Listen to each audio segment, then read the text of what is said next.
Vous êtes bien sur Europe 1. Les enfants d'Europe 1. Bonjour Laure d'Autriche. Bonjour à tous. Avec les archives Europe 1, retour aujourd'hui en 1982, le 2 octobre. C'est le jour de lancement d'une innovation technologique française qui va sans doute vous rappeler des souvenirs, chers auditeurs, le Minitel. Alors pour les plus jeunes, c'est un petit peu l'ancêtre d'Internet. Oui, le Minitel avec son petit écran et son clavier intégré est le symbole de la réussite des télécoms à la française. Dans les années 80, l'innovation c'est ça, le TGV, la fusée Ariane et le Minitel. Au départ, c'est un simple annuaire, le 3615, puis arrive le commerce en ligne et les messageries comme le Minitel Rose. Reportage sur Europe 1 en 85.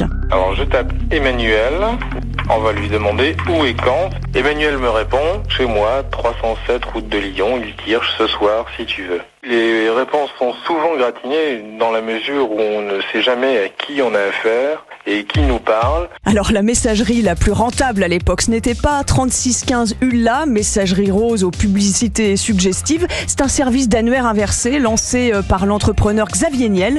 Ou comment retrouver un nom à partir d'un numéro, 5 francs 57 la minute, soit plus d'1 € aujourd'hui, ça rapportait.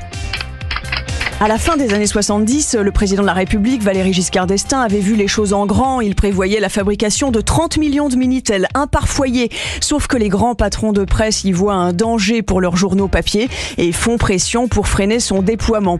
Quant aux messageries roses, elles sont taxées au début des années 90 et c'est le ministre du budget de l'époque, Michel Charasse, qui doit s'occuper de ce dossier et qui est particulièrement agacé. Moi qui ne regarde jamais le Minitel Rose, je sais même pas comment ça marche, je sais pas faire fonctionner un Minitel. Non mais vous imaginez, j'ai actuellement un certain nombre de fonctionnaires de la Direction Générale des Impôts qui sont obligés de s'astreindre à regarder le Minitel Rose et je préférerais que ce soit des gens plus spécialisés qui le fassent. En 2012, c'est la fin du Minitel, supplanté au fil des années par l'ordinateur. Ce médecin l'a longtemps utilisé dans son cabinet. Il est très sécurisé, beaucoup plus qu'Internet. C'était rigolo, puis en plus, les enfants ils demandaient ce que c'était parce qu'ils voyaient l'ordinateur et puis ils voyaient ce truc à côté, ils disaient c'est quoi ça? Les parents ils rigolaient, ils disaient bah c'est un Minitel.